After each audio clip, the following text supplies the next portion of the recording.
بسم اللہ الرحمن الرحیم۔ السلام علیکم۔ رسول اللہ صلی اللہ علیہ وآلہ وسلم نے فرمایا، قبر روزانہ پکار کر کہتی ہے، میں تنہائی کا گھر ہوں، میں مٹی کا گھر ہوں، میں کیڑے مکوڑوں کا گھر ہوں۔ رسول اللہ صلی اللہ علیہ وآلہ وسلم نے فرمایا، آباد رہے وہ شخص جو میری حدیث دوسروں تک پہنچائیں۔ یا اللہ، یا رحمان، یا رحیم، یا حی یا قیوم، یا سمیع یا بصیر، یا کریم، یا غفور الرحیم، ہمارے ہر کام میں بہتری فرما کر ہمیں دنیا اور آخرت کی ذلت و رسوائی سے بچا لے۔ ہم سب پر اپنے خیر کے دروازے کھول دے اور پریشانی اور مشکلات دور فرما دے۔ یا رب ذوالجلال، ہمیں اہل خانہ سمیت خیر و برکت عطا فرما اور اپنے حفظ و امان میں رکھ، ہماری زندگیوں کو بہترین فرما دے، ہمارے اہل و عیال اور والدین کی مغفرت فرما۔ اے پاک پروردگار، تمام بیماروں کو شفا عطا فرما۔ اے اللہ پاک، ہمارے رزق میں برکت دے اور بے روزگاروں کو روزگار عطا فرما۔ یا اللہ، ہمارے تمام صغیرہ و کبیرہ گناہوں کو معاف کرنا، ہمارے والدین اور تمام مسلمان مرد و عورت کے بخشش و مغفرت کر دینا، ہمارے آخرت کے سفر کو آسان بنانا، ہماری قبروں کو کشادہ اور روشن اور ٹھنڈا کر دینا اور اس کی وحشت کو دور کر دینا، ہماری قبر کو جنت کے باغوں میں سے ایک باغ بنا دینا۔ آمین یا رب العالمین۔ جو بھی سن رہا ہے پلیز آمین ضرور لکھیے گا۔ آج انشاءاللہ سورہ صفات کی آیت نمبر 54 سے سٹارٹ کریں گے۔ اس کا ترجمہ اور تفسیر تفہیم القرآن سے بیان کروں گی جو اہل سنت جماعت کے لیے ہے۔ اعوذ باللہ من الشیطان الرجیم، بسم اللہ الرحمن الرحیم۔ اب کیا آپ لوگ دیکھنا چاہتے ہیں کہ وہ صاحب اب کہاں ہیں؟ آیت نمبر 55، یہ کہہ کر جو ہی وہ جھکے گا تو جہنم کی گہرائی میں اس کو دیکھ لے گا۔ آیت نمبر 56، اور اس سے خطاب کر کے کہے گا، خدا کی قسم تو مجھے تباہ ہی کر دینے والا تھا۔ آیت نمبر 57، میرے رب کا فضل شامل حال نہ ہوتا تو آج میں بھی ان لوگوں میں سے ہوتا جو پکڑے ہوئے آئے ہیں۔ اس کی تفسیر ہے، اس سے اندازہ ہوتا ہے کہ آخرت میں انسان کی سماعت اور بینائی اور گویائی کس پیمانے کی ہوگی۔ جنت میں بیٹھا ہوا ایک آدمی جب چاہتا ہے کسی ٹیلی ویژن یا LCD کے بغیر بس یوں ہی جھک کر ایک ایسے شخص کو دیکھ لیتا ہے جو اس سے نامعلوم کتنے ہزار میل کے فاصلے پر جہنم میں مبتلا عذاب ہے۔ پھر یہی نہیں کہ وہ دونوں ایک دوسرے کو دیکھتے ہیں، بلکہ ان کے درمیان کسی ٹیلی فون یا ریڈیو کے توسط کے بغیر براہ راست کلام بھی ہوتا ہے۔ وہ اتنے طویل فاصلے سے بات کرتے ہیں اور ایک دوسرے کی بات سنتے ہیں۔ آیت نمبر 58، اچھا تو کیا اب ہم مرنے والے نہیں ہیں؟ آیت نمبر 59، موت جو ہمیں آنی تھی وہ بس پہلے آ چکی، اب ہمیں کوئی عذاب نہیں ہونا۔ اس کی تفسیر ہے، انداز کلام صاف بتا رہا ہے کہ اپنے اس دوزخی یار سے کلام کرتے کرتے یکا یک یہ جنتی شخص اپنے آپ سے کلام کرنے لگتا ہے، اور یہ تین فقرے اس کی زبان سے اس طرح ادا ہوتے ہیں جیسے کوئی شخص اپنے آپ کو ہر توقع اور ہر اندازے سے برتر حالت میں پا کر انتہائی حیرت اور وفور مسرت کے ساتھ آپ ہی آپ بول رہا ہو۔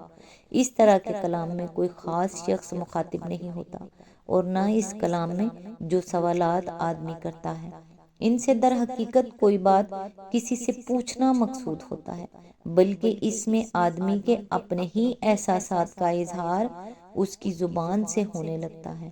وہ جنتی شخص اس دوزخی سے کلام کرتے کرتے یکا یک محسوس کرتا ہے کہ میری خوش قسمتی مجھے کہاں لے آئی ہے، اب نہ موت ہے نہ عذاب ہے، ساری کلفتوں کا خاتمہ ہو چکا ہے اور مجھے حیات جاوداں نصیب ہو چکی ہے۔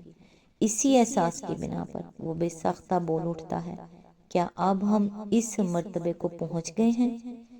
آیت نمبر 60، یقیناً یہی عظیم الشان کامیابی ہے۔ آیت نمبر 61، ایسی ہی کامیابی کے لیے عمل کرنے والوں کو عمل کرنا چاہیے۔ آیت نمبر 62، بولو یہ ضیافت اچھی ہے یا زقوم کا درخت؟ اس کی تفسیر ہے، زقوم ایک قسم کا درخت ہے جو تہامہ کے علاقے میں ہوتا ہے، مزہ اس کا تلخ ہوتا ہے، بو ناگوار ہوتی ہے، اور توڑنے پر اس میں سے دودھ کا سا رس نکلتا ہے جو اگر جسم کو لگ جائے تو ورم ہو جاتا ہے۔ غالباً یہ وہی چیز ہے جسے ہمارے ملک میں تھوہر کہتے ہیں۔ آیت نمبر 63، ہم نے اس درخت کو ظالموں کے لیے فتنہ بنا دیا ہے۔ اس کی تفسیر ہے، یعنی منکرین یہ بات سن کر قرآن پر طعن اور نبی صلی اللہ علیہ وآلہ وسلم پر استہزاء کا ایک نیا موقع پا لیتے ہیں۔ وہ اس پر ٹھٹھا مار کر کہتے ہیں، لو اب نہیں سنو، جہنم کی دہتی ہوئی آگ میں درخت اگے گا۔ آیت نمبر 64، وہ ایک درخت ہے جو جہنم کی تہ سے نکلتا ہے۔ آیت نمبر 65، اس کے شگوفے ایسے ہیں جیسے شیطانوں کے سر۔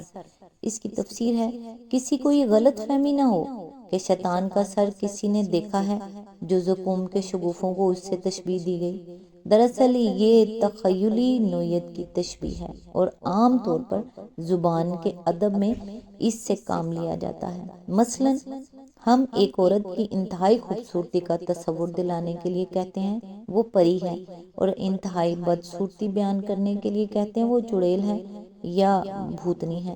کسی شخص کی نورانی شکل کی تعریف میں کہا جاتا ہے وہ فرشتہ صورت ہے، اور کوئی نہایت بھیانک حیت گزاری میں سامنے آئے تو دیکھنے والے کہتے ہیں کہ وہ شیطان بنا چلا رہا ہے۔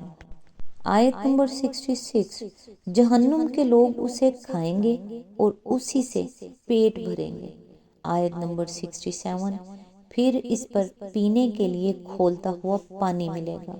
آیت نمبر 68، اور اس کے بعد ان کی واپسی اسی آتش دوزخ کی طرف ہوگی۔ اس کی تفسیر ہے، اس سے معلوم ہوتا ہے کہ اہل دوزخ جب بھوک پیاس سے بیتاب ہونے لگیں گے تو انہیں اس مقام کی طرف ہانک دیا جائے گا جہاں زقوم کے درخت اور کھولتے ہوئے پانی کے چشمے ہوں گے۔ پھر جب وہ وہاں سے کھا پی کر فارغ ہو جائیں گے تو انہیں دوزخ کی طرف لایا جائے گا۔ آیت نمبر 69، یہ وہ لوگ ہیں جنہوں نے اپنے باپ دادا کو گمراہ پایا۔ آیت نمبر 70، اور انہی کے نقش قدم پر دوڑ چلے۔ آیت نمبر 71، حالانکہ ان سے پہلے بہت سے لوگ گمراہ ہو چکے تھے۔ آیت نمبر 72، اور ان میں ہم نے تنبیہ کرنے والے رسول بھیجے تھے۔ آیت نمبر 73، اب دیکھ لو کہ ان تنبیہ کیے جانے والوں کا کیا انجام ہوا۔ آیت نمبر 74، اس بد انجامی سے بس اللہ کے وہی بندے بچے ہیں جنہیں اس نے اپنے لیے خالص کر لیا ہے۔ آیت نمبر 75، ہم کو اس سے پہلے نوح نے پکارا تھا تو دیکھو کہ ہم کیسے اچھے جواب دینے والے تھے۔ اس کی تفسیر ہے، اس مضمون کا تعلق پچھلے رکوع کے آخری فقروں سے ہے۔ ان پر غور کرنے سے سمجھ میں آ جاتا ہے کہ یہ قصے یہاں کسی غرض سے سنائے جا رہے ہیں۔ اس سے مراد وہ فریاد ہے جو حضرت نوح علیہ السلام نے مدت ہائے دراز تک اپنی قوم کو دعوت دین حق دینے کے بعد آخرکار مایوس ہو کر اللہ تعالیٰ سے کی تھی۔ اس فریاد کے الفاظ سورہ قمر میں اس طرح آئے ہیں، فَدَعَا رَبَّهُ أَنِّي مَغْلُوبٌ فَانتَصِرْ، یعنی اس نے اپنے رب کو پکارا کہ میں مغلوب ہو گیا ہوں، اب تو میری مدد کو پہنچ۔ آیت نمبر 10۔ آیت نمبر 76، ہم نے اس کو اور اس کے گھر والوں کو کرب عظیم سے بچا لیا۔ اس کی تفسیر ہے، یعنی اس شدت اذیت سے جو ایک بد کردار اور ظالم قوم کی مسلسل مخالفت سے ان کو پہنچ رہی تھی۔ اس میں ایک لطیف اشارہ اس امر کی طرف بھی ہے کہ جس طرح نوح اور ان کے ساتھیوں کو اس کرب عظیم سے بچایا گیا، اسی طرح آخر کار ہم محمد صلی اللہ علیہ وآلہ وسلم اور آپ کے ساتھیوں کو بھی اس کرب عظیم سے بچا لیں گے جس میں اہل مکہ نے ان کو مبتلا کر رکھا ہے۔